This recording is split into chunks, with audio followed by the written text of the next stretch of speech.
जय राम कृष्ण हरी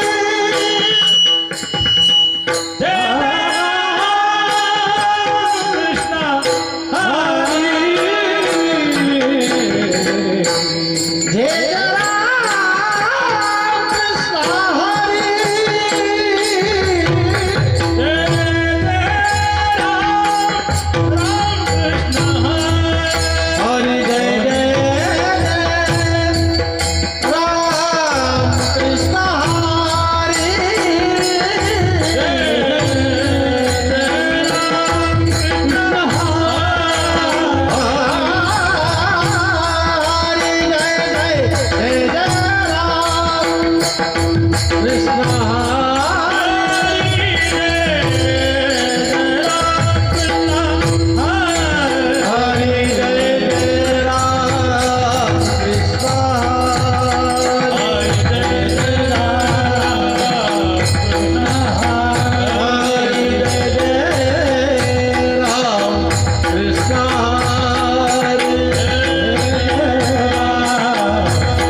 कमले माझे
हॅलो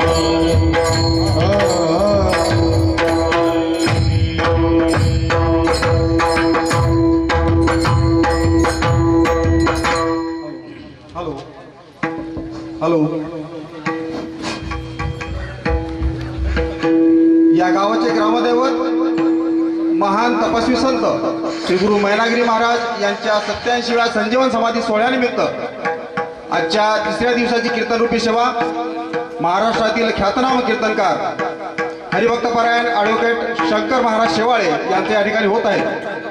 आणि या कीर्तन सभेकरता सौजन्य लाभलं ते श्री देवराव गणपत शिंदे माजी सरपंच तथा श्री भगवान सखाराम ठाकरे कुंभारखेडा या दोघांचंही सौजन्य लाभलंय.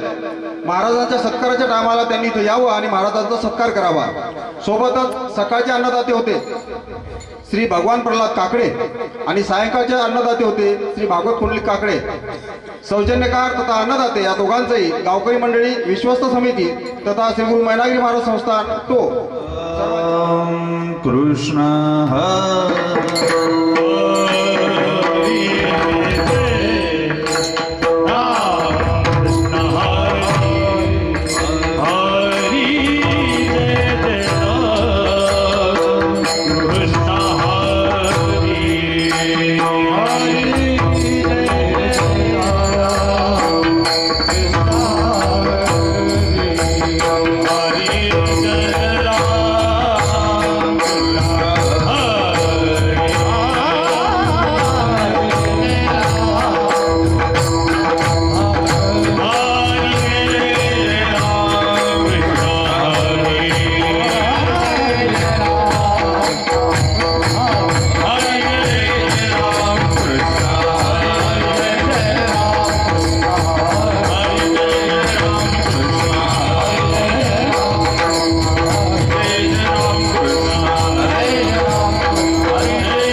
कुमार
तैशी मजा ठव मानशी नको नको हा वियोग कष्ट होता ती जीवाशी दिनुतैशी रजनी झाली व माये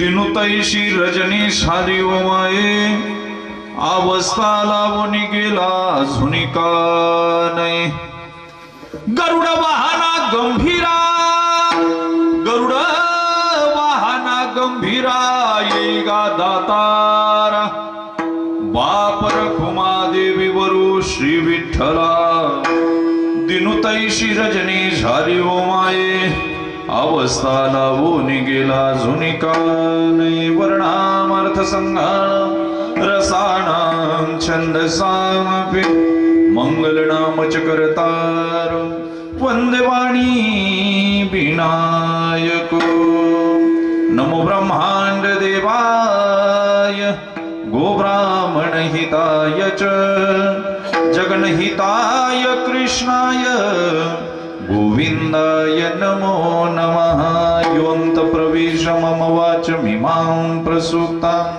संजीवयत्यखिल शक्तिधर स्वधाम्ना वंशहस्तचरण श्रवणत्वगादीन् प्राणान् नमो भगवते पुरुषाय तुभ्यं वचनायिका कमलापते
पदं भोजतेजं स्फुरदिक्प्रदेशं विरीन्द्रादिदेवे सदा स्तूयमानं समाधिस्थमूर्तिं भज ज्ञानदेव माझी विठ्ठल माऊली प्रेम पाना पानावली कुरवाळूनी लाविस्तनी नवजे दुरी जवळोनी तुका म्हणे घास तुका म्हणे घास मुखी घाली ब्रह्मरस कुरवाळूनी लाविस्तणी नवजे दुरी जवळोनी पडिले दूरदेशी मजा ठव मानशी नको नको हा वियोग कष्ट होता ती जीवासी दिनुतैशी रजनी झाली ओ माये अवस्था लावूनी गेला झुनिका नाही गरुड वाहना गंभीरा येगा दातारा बापर खुमा देवी वरु श्री विठ्ठला दिनुतैशी रजनी झाली ओ माये अवस्था लावूनी गेला झुनिका नाही बीड प्रांत या बीड प्रांतामध्ये बालाघाट नावाचा परागणा या परागण्यामध्ये ज्ञानोबरायचे वंशज त्यावेळचे राजे रामदेवराय यांच्याकडे चाकरी करतात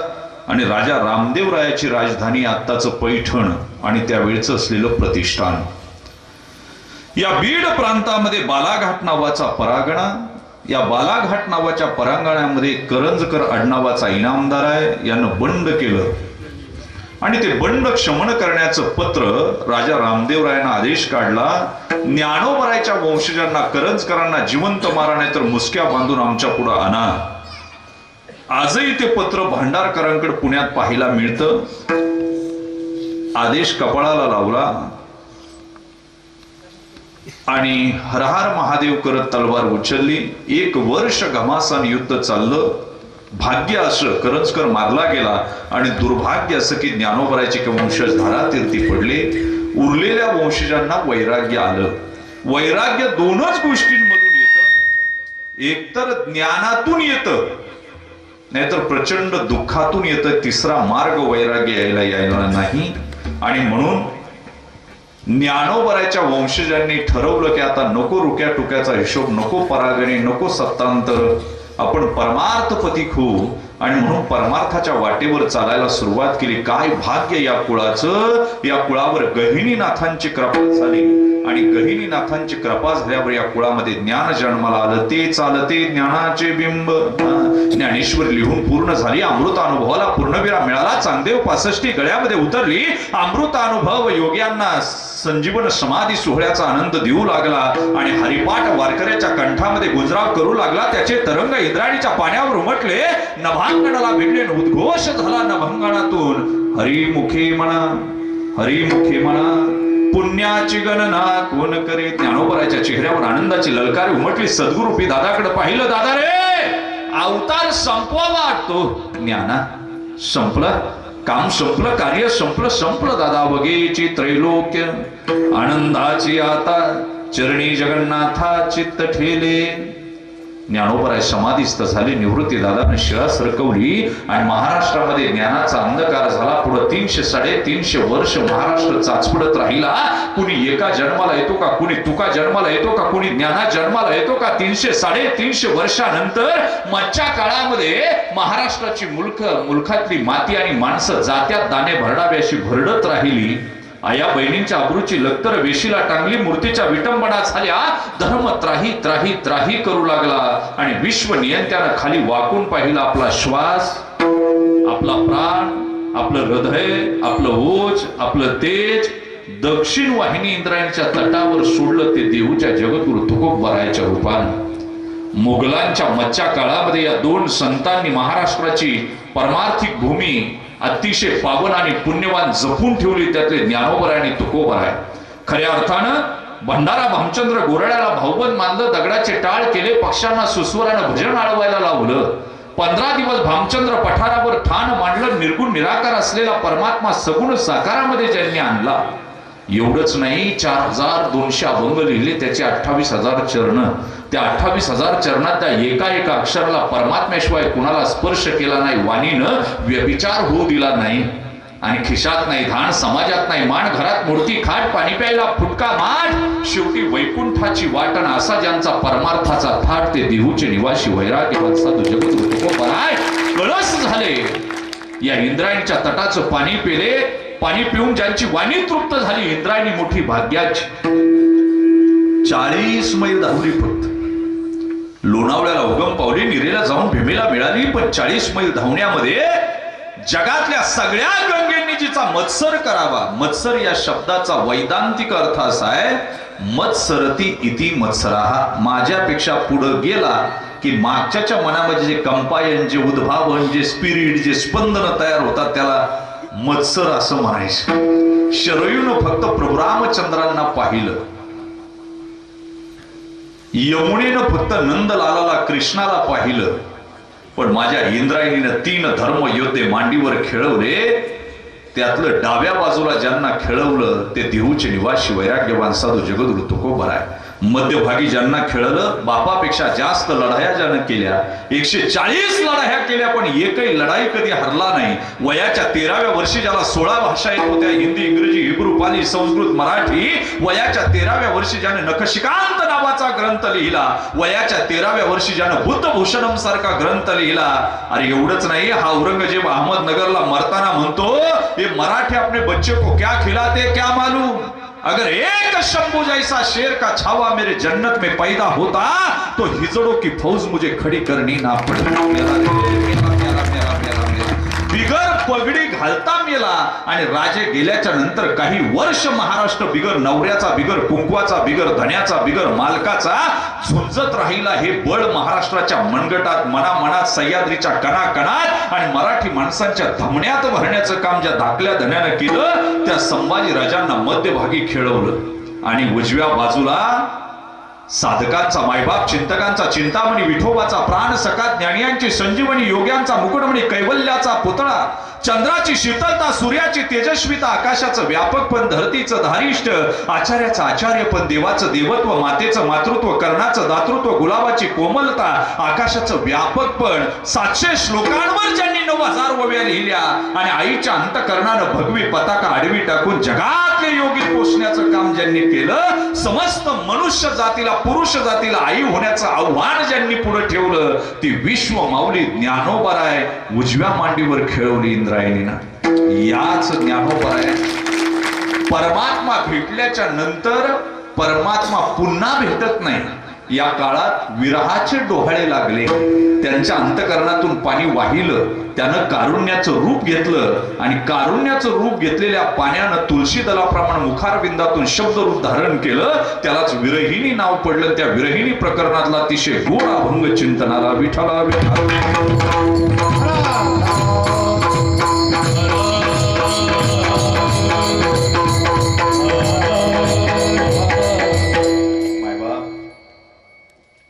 उत्तम नियोजन ज्यांचा आशीर्वादच सिद्ध पुरुषाचा आहे ज्यांना आपल्या पूर्वजांनी अनुभवलं पूर्वजांना सान्निध्य मिळालं ज्यांचं परमपूजनीय प्रातस्मरणीय सिद्ध पुरुष संजीवन समाधी माऊलींचे आणि श्री मैनागिरी महाराज या सिद्ध पुरुषाचे पाय या मातीला लागले माती पावन झाली पुनीत झाली आपल्या पूर्वजांना त्यांचं सान्निध्य लाभलं आणि जेनेटिक दृष्ट्या आपल्याला सुद्धा ते रक्तातून थोडंसं त्यांचं मिळालेलं ज्ञान आहे आणि म्हणून श्री क्षेत्र या टो गावामध्ये 87वा समंजीवन समाधी सोहळा पूर्णत्वाला जात असताना ज्यांची संगीत शिवपुराण कथा चालू आहे मी तर नेहमी सांगत असतो गड्या आपल्या महाराष्ट्रासारखं ज्ञान नाही कुठंच नाही तुम्हाला सांगू आज जे मृदुंग वाजवतायत ना उद्धव बापू आपेगावकरांनंतर पद्मश्री पुरस्कार जर कोणाला द्यायचा ठरला तर आमच्या स्वामींना द्यावा लागेल ज्यांच्या थापेनं अवघा महाराष्ट्र वेडा व्हावा ज्यांनी ज्ञानोबराय तुकोबराय मृदंगामध्ये शोधले अतिशय सामान्य घराण्यातून परभणीच्या बाजूने आलेलं पोरग आळंदीमध्ये आज आचार्य म्हणून काम करत असताना भवानी शंकर सारख्या सद्गुरूंसारख्या या मोठ्या माणसांनी सुद्धा ज्यांच्याकडे पाहिल्यानंतर आदरानं नतमस्तक व्हावं अशी काही माणसं निर्माण झाली आळंदीत त्यापैकी आमचे स्वामीजी मृदुंगाला धन्यता वाटत असेल स्वामीजींचा हात पडल्यावर हे भाग्य आहे गड्या आणि त्यांच्याच कुशीमध्ये विसावलेलं गुरु कोणे यालाही फार किंमत असते बरं का म्हणजे स्वामी सगळ्याच कीर्तनात वाजवत नाही महाराष्ट्रामध्ये माझ्या माहितीप्रमाणे फार तर वर्षभरात 5-10 कीर्तनं वाजवत असते आज तुमच्या प्रेमापोटी तिथं आले आमच्यामुळं सुद्धा नाही म्हणजे गावचं प्रेम असेल त्यांचं काय त्याच्यामुळे उभे राहिले म्हणजे मला पायाला वेदना व्हायला लागल्या उभे तेच पण आमचा जीव असा दडपला त्याचं कारण काय त्याचं कारण आहे आचार्य आहेत हजारो विद्यार्थी तयार केले आळंदीमध्ये हजारो विद्यार्थी तयार केले त्यातलंच एक रत्न महाराष्ट्रामध्ये तळपलं खऱ्या अर्थानं ज्यांनी मृदंगावर थाप मारली की आपलाही श्वास रोखून धरावा वाटतो आणि मृदंगाला हरिनामाची जोड लावत अवघा महाराष्ट्र ज्यांनी दुमदुमून सोडला ते आमचे परमस्नेह आणि महाराष्ट्रामध्ये सगळ्यात जेवढे मोठे कीर्तनकार आहेत सगळे आमच्या मंगेश महाराजांवर प्रेम करतात सगळे फार आदराने महाराष्ट्रामध्ये जेवढे मोठे सप्त आहे ना मुंबई पासून ते खालपर्यंत कर्नाटक आंध्रापर्यंत आमच्या मंगेश तुम्हाला किती माहिती आहे मला माहिती नाही आणि माझा फारसा परिचय नाही काय बिंबीच्या हरणाच्या बिंबीत कस्तुरी असते हरणाला माहित नसतं आणि या दोघांचे असे चौघांचंही तसंच आहे ज्यांचे कंठातले प्राण कानात आले ना स्वरांवर स्वार झालं की आमच्या कदम महाराजांचं गाणं ऐकावं फार गोड म्हणजे पंढरीनाथ बुवा गायला लागले ना की भूक ताण हरून जाते ही अवस्था आणि आपलं साधं वाऱ्यालाही धक्का लागू नये मुंगी पायाखाली मरू नये हे असं जीवन जगणारे आमचे मनोहर बुवा मी लहानपणापासून पाहत आलो बरं का हे विदर्भ रत्न जरी असलं तरी आमच्या भागातही मनोहरबांनी गावोगाव सप्त्यांना हजेरे लावलेले आहेत तुम्हाला माहिती नाही हे अंतर मी आज मोजलं म्हणजे महाराज मी आज आलो ना मला असं वाटलं की ही लोक कशी येत असतील आमच्याकडे सप्त्याला आणि मला आमचाच भाग तसा मला एक्सप्रेसनं पळायची सवय, आता समृद्धी झाल्यामुळे एवढं लांब घेतला, नाहीतर मग नाही. आणि ज्यांची शिवपुराण कथा चालू आहे मायबाप, अरे असा कसा जाईल पाकिट घेतल्याशिवाय 1000 किलोमीटर झाले ना मग ऐका, हे ज्यांचं शिवपुराण चालू आहे ना, तुम्हाला मी सांगू, मेघ दृष्टीने करावा उपदेश. वारकरी संप्रदाय मेघ दृष्टीने उपदेश करतो गड्या. आम्हाला आमची आई सोडून सावत्र ऐकत जायची सवय लागली, त्यामुळं खालच्या लोकांनी आमच्या आक्रमणी केली. शिवपुराण शिवपुराण, या बाया तर फार पागल झाल्या हो त्यांचं ऐकून. एक लोटा जल सब समस्या का हाल. महादेव एवढा पागल आहे का? अरे निमोनिया झाला महादेवाला, गाराटलं रे ते, नका घाली जाऊ पाणी, पहिलं नीट वागायला शिका. आणि ते संप्रदाय शिकून यांच्यासारखे आचार्य माणसं शिवपुराण ऐकायचं तर आपल्या मुखातून ऐकत चला. बेलपत्राला मध लावायची, पिंडीला चिटकवायची, तुमचं पोरग पास होईन. आपल्या बापाने केलं काय? असं कधी होत नसते. म्हणजे बाबळीचं झाड लावायचं, आंबे यायची वाट पाहिजे, असं कुठं होत असतं असो. आणि मी तसं बोलाय फार स्पष्ट आहे, वकील आहे, फक्त तिकडे काम नाही म्हणून इकडे. शिवाय मी गुणवत्ता सुद्धा नाही, जे पाहतो तेच बोलतो. आणि गाढ होता अजिबात पाळीत नाही.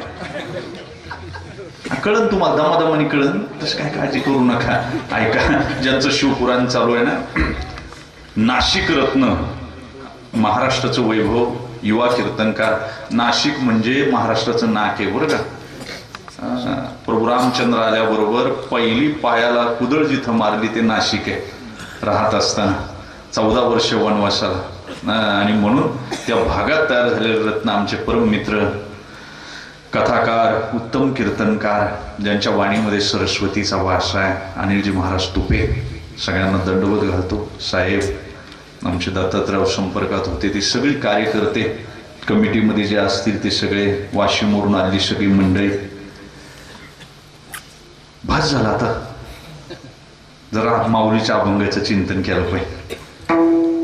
ऐका, माऊलीची विरहिणी चिंतनाला निवडली आणि मोकळं बसा, काही ताण नाही घ्यायचं बरं का. रिलॅक्स. तुम्हाला पाहिलं मला वाटलं पाहिजे पाठपुरेन करावं कीर्तन, तुमचे चेहरे पाहिलं असं पळून जावं वाटत, काय आजार झाला मला सांग. मोकळं बसत जा. रस्त्यानं चाललं तरी एकटं बडबड करतं, काय ताण आला. बरं, जे व्हायचंय ते होणार आहे. पोरं घराच्या बाहेर शाबास. हा, खरं बोलत जा, खरं बोलत जा. म्हणजे कांदा भाकरीचा प्रसाद शेवटी आहेच आपल्याला. खरं बोलत काय ना, काही ताण घ्यायचं नाही बघा, रिलॅक्स राहायचं. मला माहिती आहे तणाव येतो ताण. मी परदेशामध्ये कीर्तन केलं, 3 दिवस मध्ये कथेवर तुकोबराच्या एकाच अभंगावर बोललो, स्ट्रेस मॅनेजमेंट कशी करायची. कै आईशी दशा येईल माझ्या अंगात, चित्त पांडुरंगा झुरत अशी अभंगावर बोललो. स्ट्रेस नेहमी वरून खाली निघतो, खालून वर निघत नाही, कधीच निघत नाही, वरून खाली निघतो. समजा तुम्ही बायकोला शिव्या दिल्या, आणि देतोच माणूस, तेवढं मंगल कार्य करतोच. ती बिचारी काय करील मला सांगा? काही करीत नाही, पोराला फक्त हाता घालून काढीत, काय करीत. आणि पोरग काय करीन ते कोणाला सांगेल? ते चौकात येते इथं आणि कुत्र्याला दगडी मारित. बाकी काय करीन मला सांगा? तणाव असा खाली खाली निघत येतो, वर जात नाही. येतो स्ट्रेस, म्हणून तणाव ना. 40 पर्यंत तुम्ही गाढवासारखे कष्ट केले, आता निवांत राहा, आनंदी जीवन जगा, स्ट्रेसलेस लाईफ जगा, बाकी काही करायचं नाही. 40 नंतर म्हातारीला एक गॉगल घ्यायचा, तुम्हाला एक गॉगल घ्यायचा, समृद्धी चांगला झालाय, कुणी काही फिरायचं, पोरं तुमच्यावर जळाली पाहिजे. काय झाली पाहिजे? कळलं काय मी काय सांगते? हा, मोकळं राहायचं. मेलीच्या नंतर काही खरं नसतंय. शहाणी माणसं तंबू बांधून राहतात आणि मूर्ख माणसं काचेचे दगडाचे महाल उभे करतात. शहाण्या माणसाला माहितीये कधी बुलावा येईल. बंजाऱ्याचं पाल उचलता आलं पाहिजे. पाल लावलेलं ना उचलतात, ज्याचं गुतलंय ना त्याला नाही निघता येत. काचेचे दगडाचे महाल ज्याने बांधलेत ना ते तिथं फिरत राहत. लग्न लागलं, बाई आली वर्मा इकडे, येते बरं का ताई? ती म्हणजे या वा, बरं झालं तुमच्यामुळं लग्नाला शोभा आली. परत गेट पर्यंत गेली, परत आली, येते बरं का ताई? ती म्हणजे बरं झालं हो, पत्रिका नाही दिली तरी एका फोनवर तुम्ही आलात. ती गेली, परत गेट पासून मागाली, येते बरं का ताई? आता वरमाई जर शहाणी असन तर तिच्या ध्यानात आलं पाहिजे लुगडं द्यायचं राहिलं. आता वरमाई जर याडपाट असन तर मग नाही कळत. हा, ज्याचं गुतलंय ना ते अडकून राहत. ज्याचं मोकळे ना ते त्याचं जीवन फार सोपं आहे. रविवारी जन्माला आला, सोमवारी मोठा झाला, मंगळवारी लग्न झालं, बुधवारी पोरं झाली, गुरुवारी पोरांची लग्न केली, शुक्रवारी नातवांची तोंड पाहिली, शनिवारी चौकात आला, छातीत दुखायला लागलं, ॲम्ब्युलन्स मध्ये घातला, रविवारी तिरडी उभारून आणला. किती दिवसाचं आयुष्य. याच्यात आनंदी जीवन जगलं पाहिजे. येतो तणाव. मला विरहिणी मी वेदांताने सोडवणार आहे, विज्ञानाने सोडवणार आहे, लौकिक भागाने सोडवणार आहे, तशी काय काळजी करू नका. तणाव येतो. माझं म्हणणं आहे गाडगे बाबा आमचे तरी फ्लेक्स लागले हो सगळीकडे. गाडगे बाबा कीर्तनाची जाहिरात स्वतःच करायची. चिंदीवाल्या बाबाचं कीर्तन आहे, संध्याकाळी कीर्तनाला या. अरे अरे भाकरी तेच जमा करायचे, कीर्तनही तेच करायचे. त्यांच्या नावानं ग्राम स्वच्छता अभियान चालू झालं, पण काही उपयोग नाही झाला. लोकांनी फक्त फोटो काढायपुरते खराटे हातात घेतले. माणसाची मनं घाण तशीच्या तशीच राहिली. बघा, तंटामुक्ती समित्या निर्माण झाल्या, अध्यक्षपद ते गावात तंटे व्हायला लागले म्हणून तंटामुक्ती अध्यक्ष. आणि अध्यक्ष कोणाला करायचा याच्याहून तंटा झाला. कळलं तुम्हाला दमादमानं? तसं काय नाही, अवघड आहे. मला सांग ना, भिडे गुरुजी म्हणतात 42 मानाचं सिंहासन करत, 42 नाही 100 मानाचं करत, त्यावर बसवायला गोब्राह्मण शिवाजी महाराज आणायचे कुठून? स्वराज्य संस्थापक शिवाजी महाराज आणायचे कुठून? मला सांगा ना. मोठा प्रश्न आहे. सज्जनगडाला सोन्याच्या पायऱ्या करती, माणसं श्रीमंत झाली, बायकांच्या गळ्यामध्ये डायमंड सेट आले, जेवायला डिनर सेट आले, झोपायला सोफा सेट आला, चहा प्यायला टी सेट आला, पण माणसाचा माइंड मात्र अपसेट आहे. काय सज्जनगडाला सोन्याच्या पायऱ्या होती, पण जय जय रघुवीर समर्थचा मंत्र म्हणायला रामदास स्वामी आणायचे कुठून? It is a question mark, प्रश्नचिन्ह आहे. तुम्हाला अजून अंदाज नाही. ऐका ना, गावं तोडणारे भरपूर जन्माला आले, गावं जोडणारे तुकडोजी महाराज कुठून आणायचे? मला सांगा ना. मोठे प्रश्न आहेत पुढं. 725 727 वर्ष झाली, अनेक कीर्तनकार झाले, अनेक कथाकार झाले, अनेक वारकरी झाले, पण एकही ज्ञानोबराय परत झाले नाही. एकही तुकोबराय झाले नाही. किती मोठी शोकांतिक आहे. संपणार नाही तो भाग वेगळा आहे, पण नाही झाले एक दुतो आहे म्हणून मोकळं बसत जा. काही ताण नाही घ्यायचा, रिलॅक्स राहा. तणाव येतोच. एकानं पोलट्री टाकली, पोलट्री तोच माणूस टाकतो ज्याच्या चित्तामध्ये तामस गुण आणि राजस गुण आहे, बरं का. आणि सात्विक गुणाचा माणूस नर्सरी टाकतो. काय टाकतो? नर्सरी. एकानं पोलट्री टाकली, 2 वर्ष लॉस मध्ये धंदा चालला बघा. 2 वर्ष त्यानं मॅनेजरला दम दिला. आता जर या महिन्यात पोल्ट्री प्लस मध्ये आली नाही, बॅलन्स शीट प्रॉफिट मध्ये आलं नाही, तर कामावून काढून टाकी. मॅनेजर टेन्शन मध्ये आलं, ते कोंबड्यांना गेलं, कोंबड्यांना दम दिला. आजपासून जर डबल अंड दिलं नाही तर तुम्हाला दाना पाणी नाही. मायक काय पाहता, कोंबड्या टेन्शन मध्ये आल्या. प्रत्येकीनं डबल अंड दिलं बघा, प्रत्येकीनं. मॅनेजर चेक करीत चालला आणि एका ठिकाणी एकच अंड भेटलं. तो म्हणला, काय एक दिलं? समोरून आवाज आला, नशीब समजा मी एक दिलं, कारण मी कोंबडा आहे. कोण आहे? 2024 ला कोंबडा सुद्धा अंड दिली, एवढं टेन्शन आहे. किती आहे? अरे मोकळं राहा. गाणं गुणगुणच जगायचं का भुनभुनच जगायचं हे आपण ठरवायचं. कुटाने करायचं का फुटाने वाटायचे हे आपण ठरवायचं. गाडा उभा करायचा का राढा करायचा हे आपण ठरवायचं. आनंदी जीवन जगायचं. आनंदी हे आपल्या हातात आहे. असू द्या. ज्ञानोबरायांचं चित्त झुरतं. आता चित्त आहे कुठं हा मोठा प्रश्न निर्माण होईल. चित्त म्हणायचं कशाला हो? हृदय म्हणजे चित्त आहे का? बरेच डॉक्टर हृदयाला चित्त म्हणतात. हृदय फक्त पंपिंग स्टेशन आहे. माझ्या पोटाकडे पाहिलं लक्षात येईल, काहीशे लिटर रक्त दिवसभरात प्युरिफायर करते, त्याला हृदय म्हणायचं. त्याला चित्त म्हणता येत नाही. मग चित्त म्हणायचं कशाला? स्थूल देहाचा मांसर भाग आहे, त्याला हृदय म्हणतात. मग चित्त म्हणायचं कशाला? तर अंतकरण चतुष्टयामध्ये ज्या चित्ताला मी लागला का ते चित्त अहंकार होत. ज्या चित्तानं संकल्प विकल्प केला का ते चित्त मन होत. ज्या चित्तानं विचार केला का ते चित्त बुद्धी होत. आणि ज्या चित्तानं चिंतन केलं का ते चित्त राहत. अंतकरण चतुष्टयानं 4 गोष्टी सांगितल्या. ज्याला मी लागला की अहंकार होतो, बरं का. ते म्हणते मी दिवा लावला, नाही तर देव अंधारात राहिला असता. पागल, तुझ्या दिव्याची काय लायकीन, काय उजेडन, काय प्रकाश. ज्याच्या पुढे 2 दिवे सारखे जळतात, चंद्र आणि ज्याला तेलाची गरज नाही, तुपाची गरज नाही, वातीची गरज नाही, तुझ्या दिव्याची काय लायकी? तुझी एक